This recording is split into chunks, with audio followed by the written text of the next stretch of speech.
Ah, deu certo aqui. Quando a gente trabalha com 3 quadrinhos, eu nunca sei como que vai entrar, mas deu certo, isso que importa. Meus amigos do Café Cultural, sejam todos muito bem-vindos a mais uma transmissão. Eu vou pedir licença para vocês, porque eu também vou fazer a transmissão desse bate-papo de hoje pelo canal Caminhos da Evolução. Então, você que está assistindo também pelo Caminhos da Evolução, seja muito bem-vindo. Quando recebi o material dessas duas meninas que estão aqui comigo, eu juro que meu olho brilhou. Meu olho brilhou. Eu não tive oportunidade ainda, por pura falta de tempo, de assistir o trabalho delas. Vou ter que fazer, não somente pelo meu interesse em documentários, eu gosto muito na parte cultural, como pelo tema do documentário. É quase que uma obrigação minha pessoal assistir. E desde já, meninas, eu queria agradecer não somente a presença de vocês, mas agradecer o interesse em vocês terem feito esse trabalho. Independente de eu já ter assistido ou não, o que eu li é extremamente necessário, é extremamente... A gente precisa de trabalhos como o de vocês. Obrigado por terem feito, por terem se disponibilizado a realizar. E eu vou querer entender, claro, um pouquinho da carreira de vocês, quem é Cláudia Chaves, quem é Fabiola Aquino, falar sobre a trajetória pessoal de vocês dentro desse universo maravilhoso da cultura, da arte, do audiovisual. E aí a gente vai entrar um pouco no documentário. Antes de mais nada, vamos começar com a pergunta que eu faço sempre no Café Cultural, e que não sei nem como que eu comecei fazendo essa primeira pergunta para as pessoas, mas eu comecei fazendo, pegou e eu não vou mudar porque está dando certo.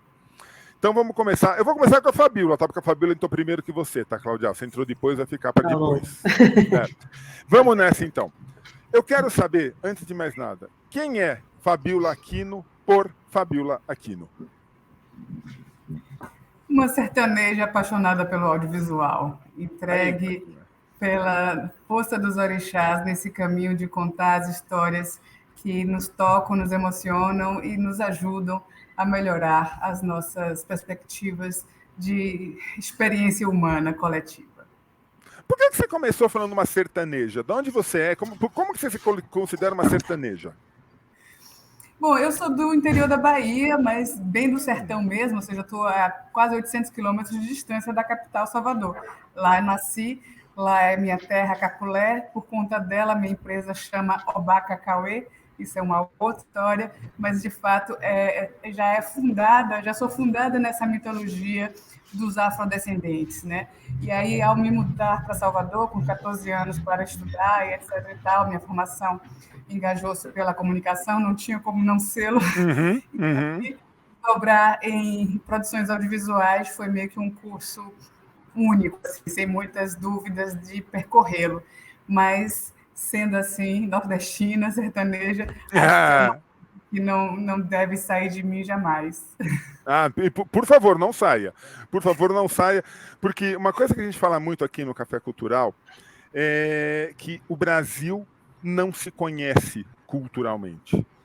E no Caminhos da Evolução, eu também tenho o hábito de falar que o Brasil não se conhece religiosamente. O que nós praticamos aqui em São Paulo é completo, claro que é, mas é totalmente diverso do que vocês praticam na Bahia. E uma coisa, nós não podemos perder as conexões. É importantíssimo conhecer culturas, conhecer religiões, práticas religiosas, conhecer energias. E porque a gente só é completo, seja em uma área ou na outra, quando a gente entende como são as manifestações culturais, religiosas, artísticas, e a gente consegue fazer as conexões. Aí a gente pode falar que a gente começa a entender alguma coisa. Mas vamos lá. Quem é Cláudia Chaves por Cláudia Chaves? Gente, essa é uma pergunta muito difícil, assim. E eu acho que eu tenho revisto quem sou eu nos últimos tempos. É uma pergunta muito que faz olhar para você, né? E responder da forma mais sincera. Eu sou uma mulher, eu sou peruana, eu sou uma roteirista e diretora que trabalha nesse momento quebrando fronteiras, né? Tentando criar pontes culturais, fazer trocas, né? e que me interesso muito pela história das pessoas. Eu sou uma pessoa que eu gosto de ouvir muito e gosto de ouvir e contar essas histórias. E,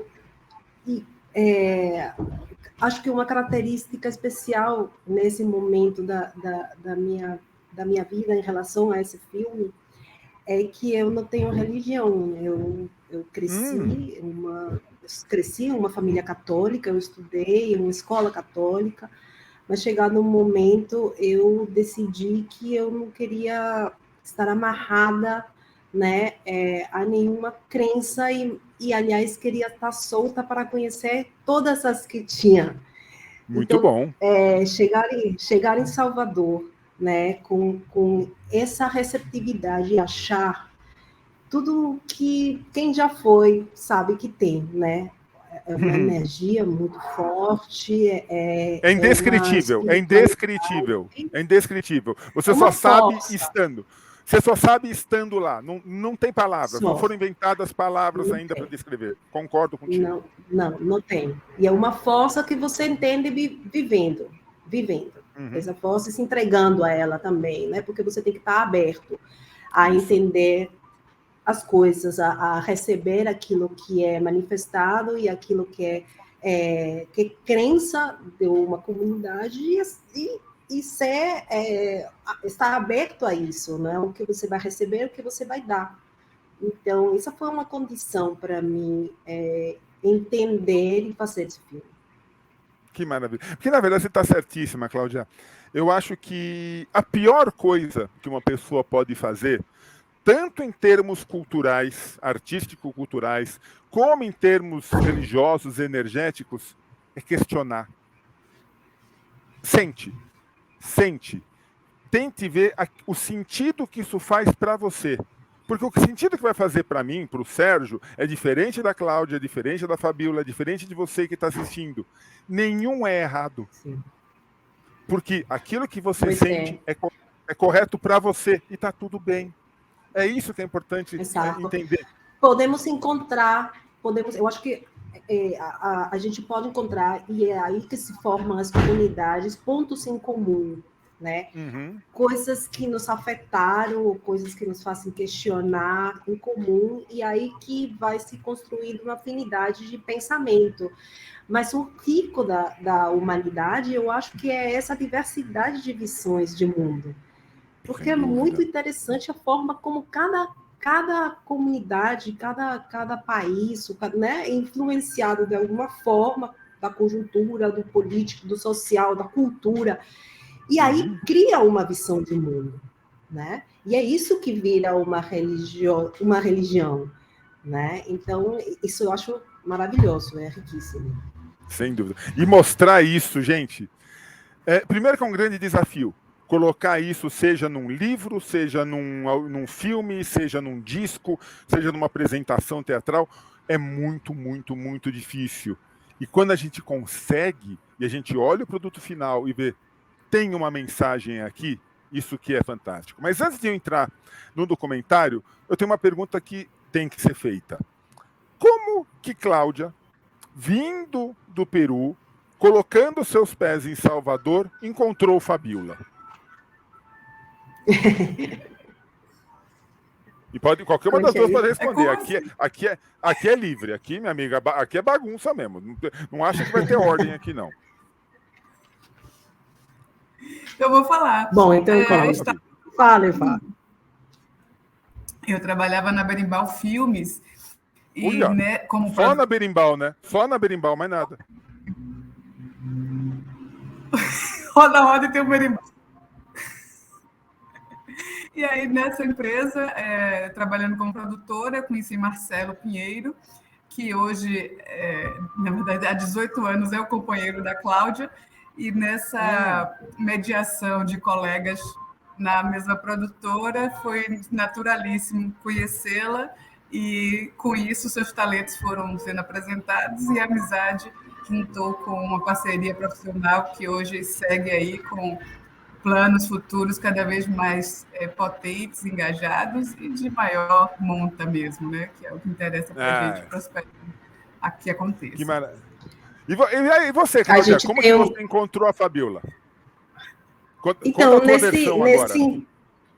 nesse encontro tem uma questão que a gente trabalhou juntas para uma amiga que é cantora, né? E ela queria fazer um vídeo. Então, eu e o Marcelo assumimos a produção, a direção do vídeo. E nesse encontro, nesse primeiro trabalho, já teve, né, afinidades profissionais e surge um relacionamento e amizade, né? Isso eu não sei que ano foi. Que ano foi, Fabio? 2009? 2008? Faz uma conta aí grande, quase 20 por aí. Bobagem. 15 anos. Faz tempo e só foi se aprimorando, sem dúvida alguma. Agora vamos chegar naquilo que trouxe vocês aqui. Vocês estão... Eu não sei se já foi lançado, desculpa se já foi lançado, se estão lançando. Foi no dia 11, né? Foi no dia 11 que eu tô vendo aqui. Agora que eu tô lendo com... Assim, vocês estão lançando o Acará no Fogo da Intolerância, que é um documentário sobre a questão da intolerância religiosa. Como que vocês chegaram no Acará? Conta um pouquinho da história para mim, por favor. Na verdade, o lançamento de Acará foi em 2020, né? Tá. Ele tem... O que aconteceu no dia 11 foi que ganhamos um prêmio, o prêmio do Canal Curta. Tá. Né, que abriu um festival, teve um festival, apresentou, sei lá, 80 filmes, né, abriu para o público votou, fez uma votação, saíram 10 filmes selecionados para cada categoria, e um júri especializado escolheu um filme, e Acará foi escolhido na categoria de História e Sociedade, o que foi maravilha, de muito orgulho para a gente, né? Então, na verdade, até o lançamento do filme em 2020, a gente teve 7 anos fazendo o filme, desde que surgiu a ideia, né? Nós ganhamos um prêmio para fazer uma reportagem especial para a Canal Futura. Para mim, o tema já tinha chamado a minha atenção e me questionado, né? A primeira coisa que eu me perguntei foi, gente, o acarajé é a comida mais consumida, mais conhecida. As pessoas de fora vêm, né, para comer delícia, o acarajé. É uma delícia. Eu adoro. É uma força cultural. Eu adoro. E uma força cultural, como é possível que ele esteja a ponto de perder o título de patrimônio imaterial pela descaracterização de baianas evangélicas? Como isso acontece? Como chega, né, uma coisa tão querida, tão reconhecida, né, como chega a intolerância nesse momento? Então, isso foi um despertar, foi um acordar para isso. Na reportagem, a gente fez, foi uma reportagem de 12 minutos, tendo uma baiana evangélica e uma baiana do candomblé dialogando entre si, se mostrando as suas crenças.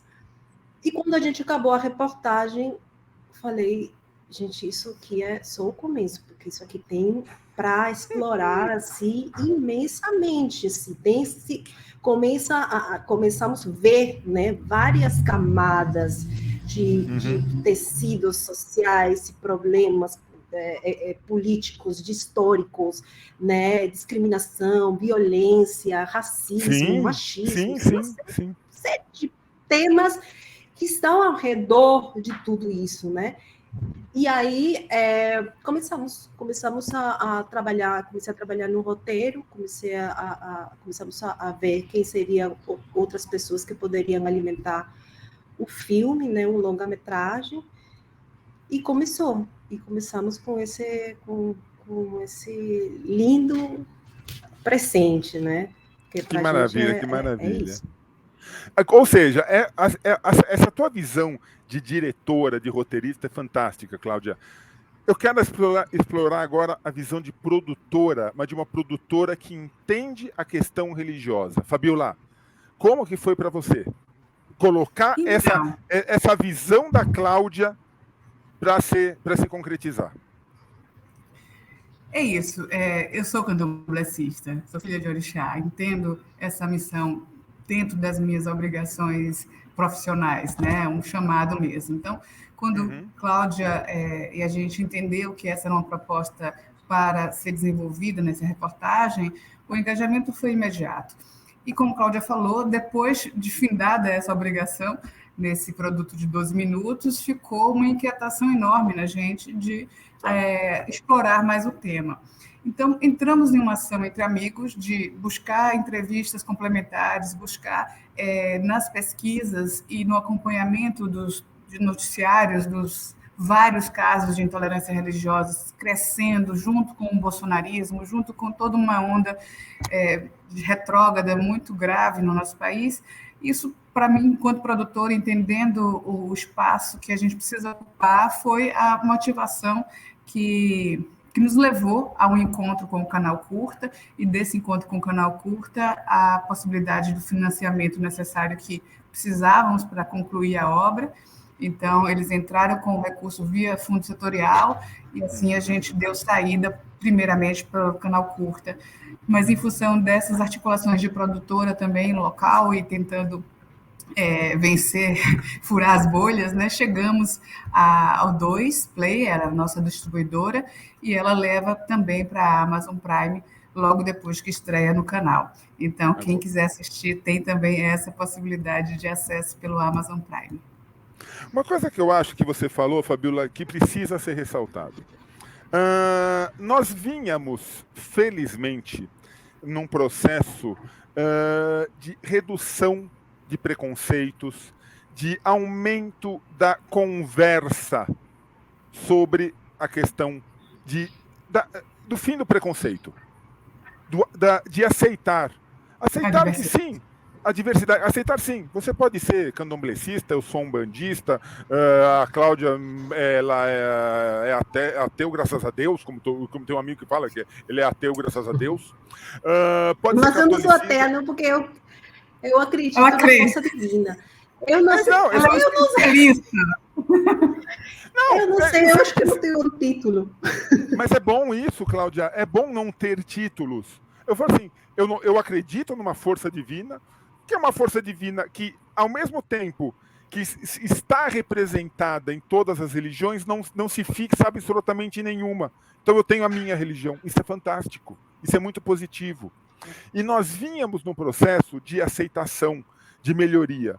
Infelizmente, tivemos aí, junto com a pandemia, nós tivemos 4 anos de um retrocesso tremendo.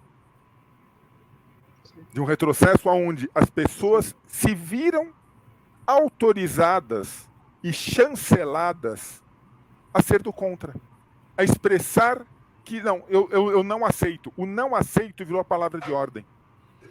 E agora eu tenho visto que recuperar o terreno perdido está muito difícil.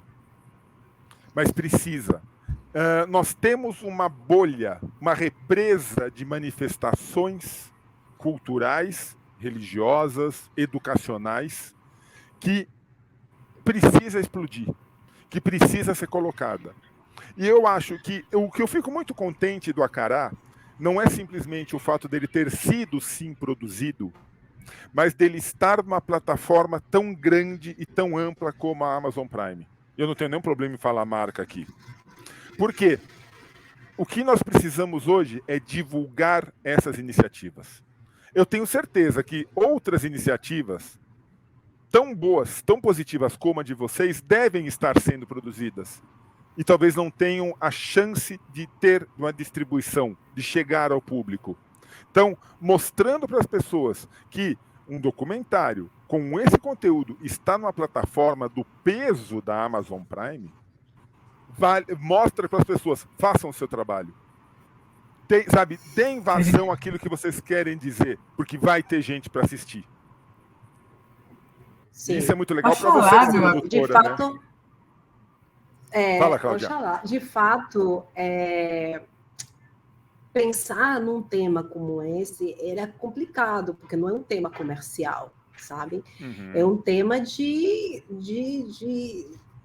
eu não diria nicho, não, porque é um tema universal que compete a todo mundo, né? O respeito pelo pensamento, pela liberdade de pensamento, pela liberdade de crença, tem que ser um direito universal, porque assim como eu defendo o meu direito de acreditar, eu tenho que respeitar o seu direito de acreditar no que você quiser. Mas realmente, nos últimos tempos, isso tem virado um motivo não só de discriminação, mas de violência, né? Ou seja, a gente está falando de violência e morte. E isso é grave. Isso é grave, porque é o outro pensando diferente do que eu no direito de acabar com a vida dele, ou de perturbá-lo ao ponto de levá-lo à doença. É isso que também acontece, né? Os evangélicos, já falando da intolerância contra as religiões de matriz africana, eles se acham no direito de perturbar a vida dos outros, gritando coisas na rua, jogando sal na porta dos terreiros, sendo muito violentos em todas as esferas, com pessoas que vestem branco, que levam contas. Quer dizer, se você quer ser candomblessista, ou quer ser, você tem que realmente levantar uma proteção para poder ser... Não só espiritual, mas uma proteção física, né? Uma proteção até física. Exatamente. Então, a gente está falando assim, de um caso grave, né? Que não pode ser permitido, porque no momento que a gente permite um lado, começa a se abrir, como a gente já viu, né? Começar a abrir as portas do inferno, realmente, né? Verdade. Então, Não, é isso, é espinhoso. O tema é espinhoso. A primeira vez que a gente fez uma inscrição, né, no Fundo Setorial, a gente foi indeferida, dizendo que era um assunto jornalístico, não é um assunto que cabe um documentário que se propõe a reflexões e a experimentações artísticos também ali embutidas, né? E isso foi uma chamada na gente de responsabilidade. É arte que vocês querem junto com o nosso discurso? Temos. Tanto assim que nosso primeiro prêmio, inclusive, foi de design, foi em cima do motion do filme, que furou totalmente a bolha. Eu quero até que puxar para a Cláudia comentar desse prêmio, e eu quero depois voltar para a importância do curta, que nos uniu aqui nessa data de hoje. Mas essas experiências com os prêmios são marcas muito importantes para a gente, sabe, Sérgio, que está fora desse circuito do eixo Rio-São Paulo, e de como isso pode nos gabaritar a estar nesses outros lugares que, muitas vezes, isolados pelas questões de influência mesmo. Você está ali na mesa do bar com o player e o player está te contratando, e a gente não tem essa mesma oportunidade vivendo em Salvador, e agora a Cláudia vivendo em Lima, temporariamente. Mas acho que isso é uma coisa bacana da gente falar e pontuar, viu? Sem dúvida. Fala então, Claudinha. Fala aí do prêmio. Só antes uma coisa, pessoal. Deixa eu esclarecer só uma coisa, que talvez as pessoas que nos assistam pelo Café Cultural não tenham essa percepção. Nós não temos nada contra a religião evangélica. Muito pelo contrário. Se nós, umbandistas, candomblecistas, religiões de matriz africana, queremos ser respeitados, nós temos que respeitar. Se nós não queremos sofrer preconceito, nós não podemos ter preconceito. Então, nós não temos nada contra a prática religiosa evangélica. São irmãos, irmãs, tá ótimo. O que nós não podemos aceitar é imposição. O que nós não aceitamos é que essa prática religiosa, e tem sido assim, essa prática religiosa em específico, seja utilizada por outros segmentos da sociedade, como, por exemplo, o tráfico de drogas, como, por exemplo, o tráfico de mulheres, como, por exemplo, a exploração infantil, que utiliza esse segmento religioso para se impor sobre outros, utilizando um discurso fake, falando de Deus, falando de religiosidade, falando de paz, mas não pregando a paz. Nós temos diversos exemplos de centros de umbanda, de terreiros de candomblé, que foram obrigados a fechar suas portas, porque aonde eles estavam localmente, a posição física, o endereço deles era interessante para o tráfico de drogas. Então, travestidos de pastores evangélicos, travestidos de pessoas da fé evangélica, eles vão lá e acabam com esse ponto de fé. Isso é que não pode ser permitido, isso tem que ser exposto. Causando, inclusive, como a Cláudia disse, não somente destruição física, mas causando mortes. Nós temos diversos dirigentes, zeladores, pais e mães espirituais que foram mortos por causa disso. E a gente prega isso, Cláudia. Se uma pessoa evangélica pode sair na rua, e normalmente os evangélicos usam roupas muito fechadas, os homens usam terno, as mulheres usam camisas muito fechadas, o cabelo comprido, andam com a Bíblia debaixo do braço e não tem o menor problema isso. Por que que nós não podemos sair de branco na rua? Por que que eu não posso sair com as minhas guias? Por que que eu não posso expressar a minha fé? Se eles podem, e podem, sim, têm esse direito, por que que nós não podemos? É isso que eu acho que, em todos os sentidos, tem que ser combatido. Mas, pronto, dado esse meu depoimento, que eu não consigo ficar quieto, me perdoem, eu sei que eu estou aqui para ficar quieto, mas eu não consigo, eu não consigo. É importante falar, né, disso, e eu acho que o filme, eu sempre falo que o objetivo dele é abrir o diálogo, né, que é importante a gente falar sobre isso, é abrir o diálogo. Nós temos 3 personagens principais, que são 3 baianas de Acarajé, que elas contam, né, elas são o eixo principal da narrativa. Tá me dando água na boca, só de pensar em Acarajé. E nós temos uma baiana candomblessista, uma baiana evangélica radical porque ela nega toda a origem da baiana, ela não veste roupas de baiana, ela não segue, né, as tradições definidas para esse ofício. E nós temos uma baiana evangélica, uma terceira baiana evangélica, que segue, que respeita, que diz, não, ela pensa diferente do que eu, mas eu sou baiana de Acarajé, eu preciso vestir a roupa de baiana de Acarajé, eu vou botar no torso, eu vou botar na conta, eu vou seguir a tradição, porque é meu ofício, a minha crença é outra.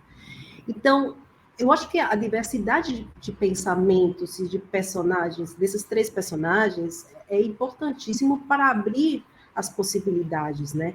A gente está falando de um grupo de pessoas que exerce violência porque se acham no direito de acreditar que o pensamento deles é único, né? Então, a gente já viu isso na história, né, Cláudia? Nós já vimos isso na história e a gente sabe que não dá certo. Repetidamente. A gente sabe que não dá certo. Que isso não dá certo. Uma coisa só antes de você falar do prêmio, e eu quero agora falar do prêmio mesmo, uma última perguntinha. Talvez a Fabiola possa me esclarecer melhor. Não existe não é uma lei, alguma coisa que obriga a baiana do candomblé, a baiana do acarajé, a estar com as roupas típicas? Não tem uma coisa assim, alguma coisa na Bahia que fala assim, não, para ser baiana do acarajé, você tem que estar trajada como uma baiana mesmo? Não tem uma coisa assim, uma obrigação? Tem. Na verdade é o seguinte, quando você tem uma patrimonização, ou seja, você tem um título de patrimônio cultural imaterial, a baiana recebe esse título junto com todo esse contexto do tabuleiro, onde se vende o acarajé, e aí você tem a receita do acarajé, ou seja, você tem ali reconhecido um conjunto de normas, de procedimentos, de ingredientes e tal, que para se manter dentro desse título, as pessoas precisam, de fato, respeitar todos esses critérios. Então, quando Cláudia fala, e isso nos desperta, esse título está ameaçado. Por que esse título está ameaçado? Porque as baianas que hoje estão vendendo, parte delas não respeitam, não fazem o uso das vestimentas, não tem esse tabuleiro nos aspectos físicos que deveria ter. Então, essa descontextualização forçosamente dentro de um racismo religioso, que a gente precisa falar dessa palavra também, né? Que a gente está falando de uma consequência do racismo estrutural do país. É isso que vai fortalecer a intolerância religiosa contra as religiões de matriz africana. Então, não é exatamente assim uma lei, e ao mesmo tempo porque essa baiana evangélica aqui, radical, diz, se quiserem tomar meu tabuleiro, vão tomar, mas eu não vou vestir as contas nem as roupas de baiana. Ela chega a anunciar, assim, abrindo mão, se é a obrigatoriedade. Então, a gente traz e relata isso no filme de modo a mobilizar mesmo as pessoas e entenderem que isso não é, banal, né? Que isso tem muita força e que as pessoas que fazem disso o seu ofício não podem descaracterizá-la em função do seu crédito pessoal. Eu acho que essa é a principal mensagem que acaba ficando. E quer saber o seguinte? Faça o acarajé e faz direito. Faz o acarajé direito. Se você depois vai benzer o produto com uma arruda, se você vai dar o axé do santo, ou se você vai jogar água benta, ou se você vai falar que esse acarajé esteja abençoado em nome de Jesus, não tem o menor problema. A energia que vai ser colocada nele é exatamente a mesma. Então, não faz diferença. Mas, Claudinha, eu quero voltar contigo, por favor, na questão como que foi a questão do prêmio. Agora vamos falar do prêmio. Chega de falar de bagunça religiosa. Fabíola tinha mencionado uma coisa importante, que foi um primeiro prêmio do design brasileiro, o Grand Prix do design brasileiro, né? Que foi em 2020, que foi uma grande alegria, assim, porque realmente a parte estética e visual do filme foi uma coisa que a gente quis trabalhar. Teve o objetivo de ser bem feito, né? E aí combinamos tanto a parte de captação de imagens, onde Marcelo, o diretor de fotografia, e eu trabalhamos toda a parte de texturas dos ingredientes do acarajé, né? O camarão seco, o feijão, o dendê fervendo, tudo isso misturado com a computação gráfica. Isso foi o diferencial, né? Colocando recortes de jornais, mas com transparências, fotos históricas trabalhadas com dendê, ou seja, tem uma série de coisas trabalhadas a nível visual que com Marcelo Pinheiro e com Biano, com Bruno Biano, que é o diretor de arte, foi um trabalho assim de muito detalhe, eu acho que assim, feito na mão, sabe, artesanal, e muito lindo, e isso foi motivo de premiação do Grand Prix do design brasileiro, no 2020. E, além de outros festivais, a gente realmente tem caminhado, sim, festivais nacionais, festivais internacionais, ganhamos prêmios de longa-metragem, de melhor direção, ganhamos, e agora ganhamos um prêmio do Canal Curta, que é um fato maravilhoso na história do filme, porque com eles a gente conseguiu acessar ao fundo setorial, né? E conseguir ver esse produto pronto, né? Então, eles fizeram esse festival pelos 10 saques do canal, convidaram os filmes que eles tinham coproduzido e saímos ganhadores e estamos muito orgulhosos, muito felizes. Imagine, nossa, eu tô orgulhoso por vocês, Inclusive, vocês vão ter que mudar o chat. Sabe por quê? Sabe por quê? Porque é um tema complicado, um tema delicado. Nossa, tendo esse reconhecimento, essa questão de furar a bolha é muito importante, porque eu posso falar sobre isso com as pessoas que acreditam na mesma coisa que eu, e vai ser bom, mas não vai ser tão potente quanto que outra pessoa que não está no tema escuta e diz, gente, então isso que está acontecendo, né? E saindo do filme, as pessoas vão e olham para as baianas, né? E veem qual é a baiana de candomblé e qual é a baiana evangélica, eles conseguem perceber a diferença e fazem uma escolha. Nossa, isso é importante. É importante saber da história, né, delas. Não é para deixar da onde veio o acarajé. Não é para deixar de comprar o acarajé da baiana evangélica. Apesar de que, gente, falar baiana evangélica, parece que eu tô falando subir para baixo. Entendeu? Parece que eu tô falando entrar para fora. Fala baiana evangélica. Gente, desculpa, mas não conjumina essas coisas. Não conjumina. Mas tudo bem. Vamos deixar de lado. Agora, eu duvido que no Peru já não tenha manifestações evangélicas fortes. Eu fui no Chile, não faz muito tempo. Eu fui em Santiago do Chile, já tinha gente na esquina, berrando lá, da Universal do Reino de Deus lá. Já está tomando já outros lugares. Não, a gente tem que falar que é uma força que não só entra pelo lado do pensamento e espiritual, mas é uma força política nos nossos países. Eles ocupam lugares no Congresso, ocupam lugares nas prefeituras, ocupam lugares na presidência, ocupam lugares em lugares de poder e decisão. Então, o que nós temos que dar na mão... outro tema para... Sim, o que nós temos que dar na mão a palmatória. Que a gente aborda. Sim, e temos que dar a mão a palmatória para eles nisso. Eles se organizaram, eles têm... Agora meu cachorrinho começou a latir aqui. Eles têm organizações de mídia para eles. Eles ocuparam bancadas, como a Cláudia falou, bancadas políticas, bancadas econômicas, empresas. E nós, vamos ser sinceros, Fabiola, nós aqui, nós fomos incompetentes nesse sentido. Naquele discursinho de não vamos misturar religião com política. Tudo é política, gente. Isso que nós estamos fazendo aqui agora é política. Política é igual a relacionamentos. Sim. Tudo é política. Então, enquanto a gente não quiser colocar não a política na religião, mas a religião na política, nós vamos ficar sempre atrás reclamando que eles têm mais força do que a gente. Então, ou a gente toma vergonha na cara, ou desculpa, a gente vai sempre ficar para trás. Pronto, Cláudia já tem o tema para o seu próximo documentário, tá? Para o seu próximo trabalho. Mas é um tema que a gente aborda também no Acará. A gente fala sobre isso de uma forma expondo mesmo, né? E é isso também, foi bem difícil pela quantidade de subtemas que iam se agregando desse tema central, né? Você fala, tá bom, intolerância, ódio religioso, tá, mas por quê? Racismo, mulheres, machismo, e vão, né? Força política, vai se desdobrando assim uma série de subtemas que representam bem assim a problemática atual.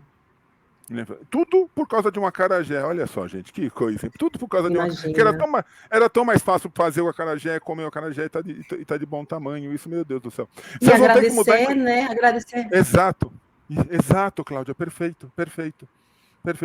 Vocês vão ter que mudar o chart inicial do filme agora, né? Colocar todos os prêmios, inclusive o prêmio que vocês receberam no curta agora. Tem que expor o prêmio, gente. Nós temos que mostrar esses prêmios. É importantíssimo isso. Uma boa dica. Nossa, mas se me permite... Fala, Fabi. Só porque eu falei para ela falar, ela travou. Aí, ó, que maravilha. Ela travou mesmo. Fala. Daqui a pouco ela volta. Claudinha, fala uma coisa pra gente. E a trilha sonora do filme? Como que foi feita? Como que foi pensada? Voltou a Fabiola. Agora já tem uma pergunta para Cláudia, você fala depois. A trilha sonora...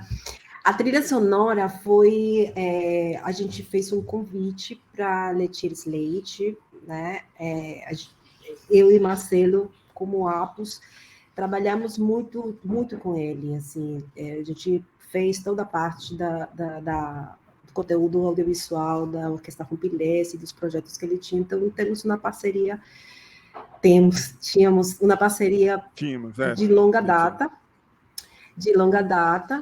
E aí surgiram muitos projetos, assim, e a Acará era um que eu tinha certeza que eu queria ele no pensamento musical, né? E ele chegou com uma trilha totalmente disruptiva, totalmente fora do que a gente tinha pensado, sabe? Que legal! Mas quando sim, foi totalmente assim, mas aqui eu tinha passado assim, eu acho que quero uns tambores, e ele chegou com uns sintetizadores, mas ficou maravilhoso, conversou, dialogou, um tema que ele também tinha muito interesse, né, trabalhava muito a luta contra o racismo, contra a intolerância religiosa também, que ele era candomblessista, era uma bandeira para ele, então ele entrou de cabeça nessa trilha musical, e tá aí, fez a trilha original com Laço e com Larissa Luz,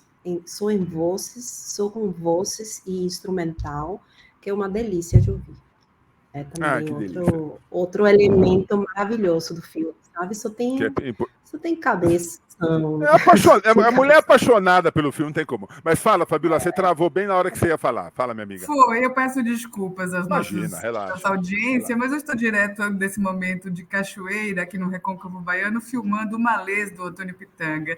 E por falar em tolerância religiosa, o filme trata disso. São os escravizados islâmicos se organizando para buscar a sua liberdade na Revolta dos Malês em 1835. Então, assim, é uma coisa muito potente que está me levando nesses caminhos do audiovisual, defendendo essa pauta. E a nossa pauta de Acará, que começa com Acarajé é Fogo numa reportagem especial, transforma-se em um longa agora premiado em 2023 e nessas plataformas de acesso ditas aqui, Tamanduá TV, Amazon Prime e o Canal Curta. A gente tem um projeto na parceria da Albacacauê, que é a minha empresa, junto com a Apos, de fazermos o Acará na Roda, que vem a ser uma série, exatamente a desdobramento dos tantos temas que não coube no longa-metragem, em episódios reunindo esses intelectuais negros ou não negros, mas que têm a causa do combate ao racismo e de todas essas formas de preconceito, em episódios temáticos, para exatamente conseguir alcançar essa diversidade. Não trava de novo. Travou. Mas deixa eu complementar aqui, a ideia é abrir de novo para o diálogo, né? Eu acho que é isso que a gente acredita e isso que a gente quer levar, é ouvir várias vozes sobre um tema, sobre o desdobramento desses temas, e acredito que as pessoas também estão precisando ouvir e querendo ouvir, Cláudia, também. E eu acho importante trazer esse debate. Claro, a gente está falando de Bahia, de Salvador, assim, que é o berço disso tudo, e não dá para não ser lá. Mas traga esse debate também para o Sudeste, traga para São Paulo, para o Rio Grande do Sul. A Claudinha agora, a Fabíola agora foi embora de vez. Traga esse debate para cá, porque nós temos aqui em São Paulo, onde eu estou, diversos eventos culturais, onde vai ter a barraca do acarajé. Daí você chega lá e fala, cadê o acarajé? Parece mais um cachorro quente. Porque está descaracterizado. Então, sim, eu acho que é importante mostrar. Não pode fazer isso. Então, traga esse debate. Eu acho que é importante que esse debate seja muito e muito ampliado. Deixa eu te fazer mais uma pergunta, minha amiga. Como você já viu a reação das pessoas que assistem o Acará? Como Sim. que fica uma pessoa que sai do Acará? A Fabíola está voltando aqui, vamos ver se ela não voltou ainda. Quando ela voltar, eu coloco ela de novo na transmissão. Mas qual que é a reação do público depois de assistir a Acará? Bom, tem vários tipos de reações. Tem reações muito positivas, tem tido comentários maravilhosos sobre o filme, mas as coisas que mais me chamaram a atenção foi aquilo que eu contei, da pessoa se tocar para a procedência da baiana, né, e alguns deles escolher mesmo uma baiana de candomblé para reforçar a questão da tradição, né, mas é isso, é conhecer para você tomar uma decisão ciente do que é, né, essa é a ideia. E também outras pessoas que se estranham com a origem do acarajé, né? Uma coisa que também que aconteceu em Salvador, as pessoas se perguntaram, gente, mas o acarajé veio com os africanos? É uma oferenda a Yansan? Né? Eram questionamentos assim que, como a gente conta a história, a procedência e tudo, né? Se levantam essas questões que eu achava que já estava totalmente, né, dentro do imaginário assumido, não. Né? Mas não, se levanta, você abre perguntas, abrem questões que você fala, interessante. Então não tem tanto tá dentro esse conhecimento, né? E é importante falar e dialogar sobre isso. Sem dúvida. Fabíola, deixa eu te perguntar antes que você caia de novo, menina, ou internet, meu Deus do céu. Eu perguntei para a Cláudia como que ela tem visto a reação das pessoas ao assistir o Acará. Eu queria que você respondesse essa mesma pergunta, mas com a visão assim, como que você, como candomblecista, que os nossos irmãos candomblecistas ficam depois de assistir o Acará? Olha, a gente teve uma experiência no momento da estreia, uma estreia para convidados, numa tela grande, numa sala de cinema em Salvador, lá no dia 21 de janeiro de 2020, antes de estrear na tela das televisões. E houve uma reação de alguns candomblecistas de se levantarem diante do início do depoimento da evangélica, da baiana evangélica, acreditando que nós estávamos fazendo um filme que não contemplava a sua fé. Então, eu acho que é uma influência, mesmo com os nossos amigos aqui, porque o nosso desejo, de fato, é criar esse espaço do diálogo. E se a gente vilanizar o outro lado, sem abrir uma condição de diálogo com eles, a gente vai estar cometendo erros semelhantes àqueles que a gente critica. Então, houve essa pequena manifestação aí ao vivo que nós presenciamos nessa circunstância, mas, de maneira geral, a gente tem tido muito acolhimento e entendimento que essa obra tem um poder educativo muito importante a ser explorado. Então, há essa compreensão e a gente tem o desejo dessa apropriação mesmo, de que se use o filme enquanto ferramenta pedagógica de expandir a consciência das pessoas em torno do tema, né? Sabe, pessoal, tem uma coisa que nós precisamos aprender. Todas as iniciativas de dominação na história da humanidade, você pode ir lá para o Antigo Egito, Roma, Grécia, época dos dinossauros, onde você quiser. Todas as iniciativas de dominação tinham um passo antes da ação, que era o conhecer como o local a ser dominado estava. Tenham plena certeza. As outras religiões conhecem muito bem como nós pensamos. Sabem exatamente a maneira de atuar do candomblecista, do umbandista, do espírita, do quimbandeiro, de todos, do juremeiro. Sabe a maneira de atuar e como nós pensamos. Por isso que eles ganham espaço sobre a gente. Nós, enquanto não soubermos ouvir, entender a maneira deles pensarem, a gente nunca vai ter um diálogo. A gente vai sempre partir perdendo esse jogo. Então, não pode levantar. Tem que ouvir, tem que conhecer, tem que compreender para ter argumentos para rebater a intolerância. Exatamente. Intolerância só se rebate com argumento. É bem importante isso. É bem importante isso de abrir um diálogo, e foi um ensinamento do filme também, porque quando a gente iniciou, né, o pensamento de a baiana evangélica e a baiana candomblecista, e a gente dizia, não, a gente vai com o filme, vamos, né, fazer com que os evangélicos, tal.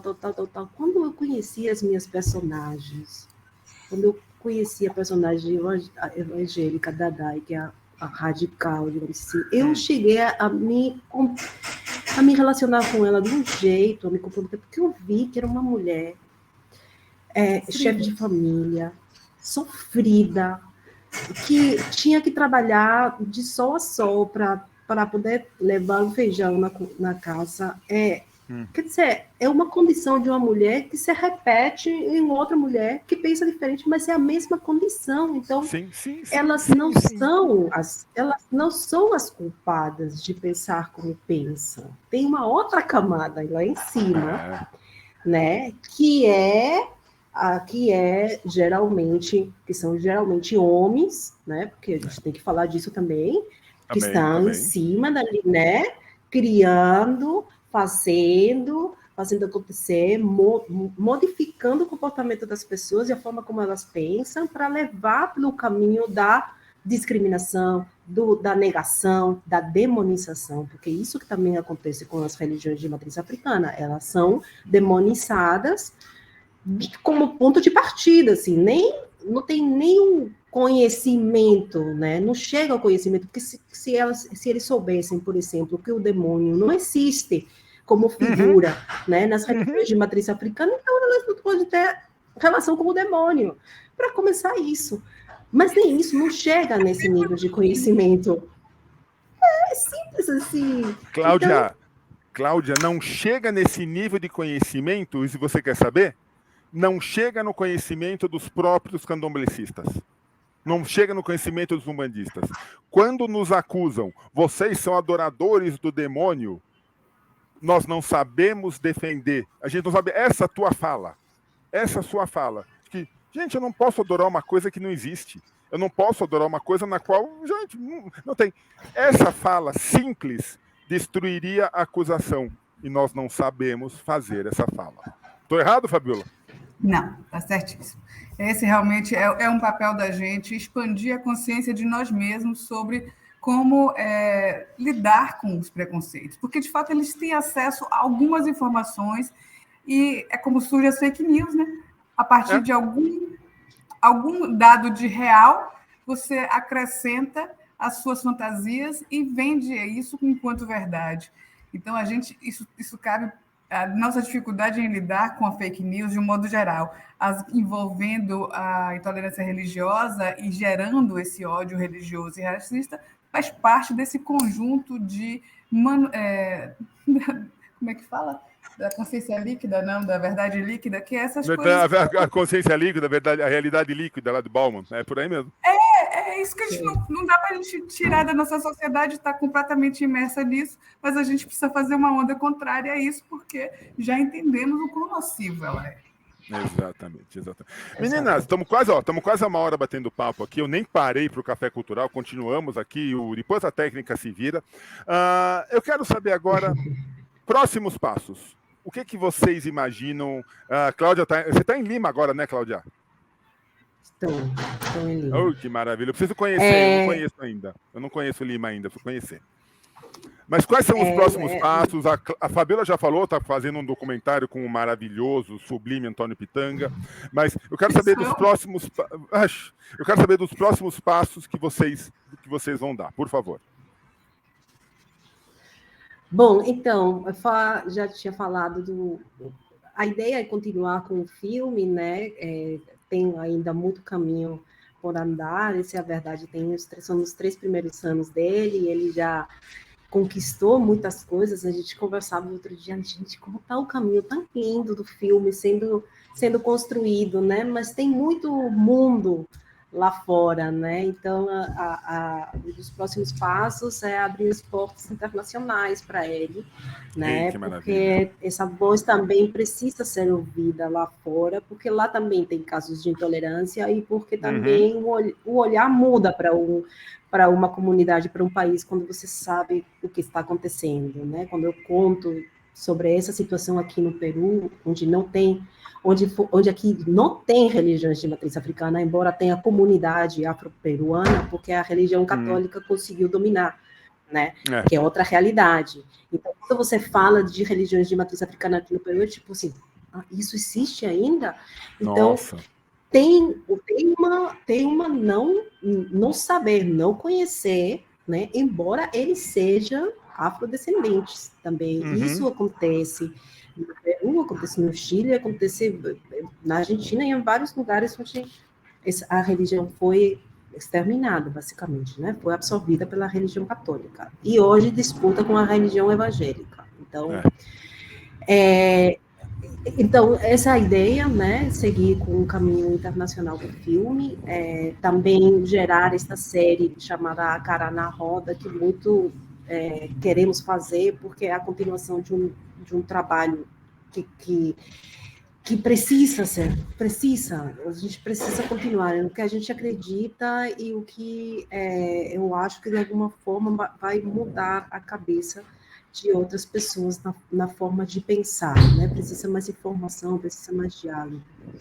Fora isso, temos também outros projetos, temos uma série musical chamada África Latina, que é um trabalho com comunidades afrodescendentes na América, no geral, por um trabalho que a gente está desenvolvendo. E continuamos na construção, pelo menos nessa construção, de uma ponte cultural do Peru e do Brasil, com trocas, com produção de projetos aqui, produção de projetos no Brasil, e estamos nisso. Precisou vir uma peruana para cá para a gente poder conseguir algumas coisas, hein, Fabiola? Mas não tem problema, a gente é inclusivo até nisso. Então, gente, que maravilha. E porque eu sou peruana, mas filha adotiva. Eu falo assim, eu sou filha adotiva da Bahia, eu morei 15 anos. Eu bem entendo o que acontece aí dentro. A Bahia tem um problema, que a população mundial é filha adotiva da Bahia. A Bahia recebe todo mundo. Sabe, Bahia é pequena, gente. Vocês não têm ideia de como Bahia é pequena. O mundo é filha adotiva da Bahia, tá? Só para falar isso. Na verdade, somos filhos biológicos de mãe África. Aqui no Brasil, a única cultura brasileira é a cultura indígena, que tem que ser muito valorizada. E também já se perdeu, infelizmente. Sim. Fora isso, todos nós somos afrodescendentes, tá? Duvido que tenha uma pessoa... Vai fazer DNA, vê se você não recebeu alguma coisa de mãe África. Impossível. Mas você, Fabiola, como planos daqui para frente? É isso, as coproduções com a Apus é um carro forte dentro da minha produtora. E, para além disso, um projeto que estamos estreando esse ano, chamado Diário da Primavera. Espero que vocês nos convidem aqui para falar disso. Não precisa convidar, a porta está aberta, filha. Para vocês, a porta está aberta. Obrigada. Cláudia é a montadora desse longa-metragem, de minha direção e roteiro. E é também uma história autobiográfica, porque Diário da Primavera trata desses questionamentos e das inquietações das mulheres com seus corpos grandes e gordos, e como nós precisamos estar atentas e fortes para combater a gordofobia, que é um preconceito muito velado, mas a gente sabe o quão nocivo ele é. Sim. E aí, Diário da Primavera vem como uma porrada para tratar desse tema. Venha dar a porrada aqui no Café Cultural. Venha dar a porrada. Meninas, eu quero saber o seguinte, para assistir o Acará, o canal Curta, Tamanduá TV, Amazon Prime, é só ir lá e assistir. Eu quero saber como é que as pessoas entram em contato com a Opus Produtora e com a Obaca Cauê. Apus Produtora de Conteúdo, está nas redes também, sociais como este nome, né, no Instagram, e a Obaca Cauê também, o Instagram é um primeiro passo, assim, da gente se conectar com alguma facilidade, que estamos lá sempre atualizando os nossos feitos e podendo abrir esse canal de comunicação com quem desejar produzir na Bahia, desejar distribuir nossos conteúdos. Então, eu acredito que Cláudia confirme isso, mas da nossa parte, o Instagram com certeza vai ser um canal de contato fácil. Legal. Claudinha também, por aí mesmo? Vai no Insta? Sim, o Instagram. A Cará também está no Instagram, se quiserem seguir, a Cará _doc, né? Lá nós vamos publicando todas as notícias, né? E os links para dirigi-los ao filme. Nesse festival, por exemplo, do Canal Curta, teve filme de graça um tempão, tipo, uns 3, 4 meses, que qualquer pessoa que podia entrar, podia assistir o filme, né? E agora vai ter um reprise também no Canal Curta, nessa semana, dos filmes ganhadores. Então, também é importante seguir. Mas aí estamos no Instagram e sempre felizes de receber pessoas interessadas em nosso trabalho. E Cláudia Chaves e Fabiola Aquino também estão no Insta, também dá para o povo adicionar, também dá para buscar, para conversar com vocês, que vai ser sempre uma conversa tão agradável. Meninas, mais uma vez, obrigado. Obrigado por terem aberto essa porta. Eu tenho certeza que muita gente vai se reconhecer, muita gente vai entender e participar do debate. Eu acho que essa intenção de vocês de transformar o que era um documentário, o que era uma reportagem, numa roda de debates, muito mais do que o filme, numa roda de debates para conscientizar o que está fazendo a diferença e vai fazer a diferença. Muito, muito, muito obrigado. Vocês são maravilhosas e a gente vai conversar muito ainda. Tenho plena certeza disso. É isso aí. Tamo junto, tamo junto. Muito obrigado. Pessoal, tanto do Café Cultural como pessoal do Caminhos da Evolução, meu muito obrigado mais uma vez por estarem conosco. Meu abraço a todos. E a gente volta daqui a pouquinho, sei lá quando, com mais um bate-papo, com mais uma entrevista. Eu tenho certeza tão gostosa e tão importante como essa. Obrigado, Claudinha, um beijo. Obrigado, Fabiola, um beijo. Obrigada. Valeu, gente. Até mais. Valeu, obrigada. Obrigada.